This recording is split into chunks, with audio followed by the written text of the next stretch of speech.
Hey guys, today I'm teaching you how to set up payment methods in Sendwave step by step in this full 2025 guide.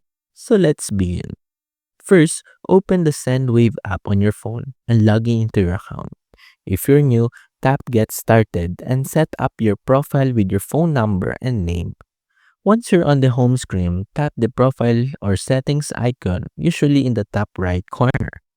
Select payment methods to add your preferred way to fund transfers. To add a new card, enter your debit card details including the card number, expiry date, and CVV. Sendwave accepts most major debit cards for instant transfers. If available in your region, you can also link your bank account or direct payments. Make sure the name on your card or account matches your Sendwave profile to avoid any issues.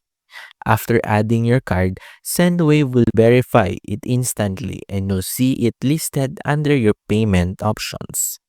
And that's how to set up your payment methods in Sendwave so you can start sending money easily in 2025.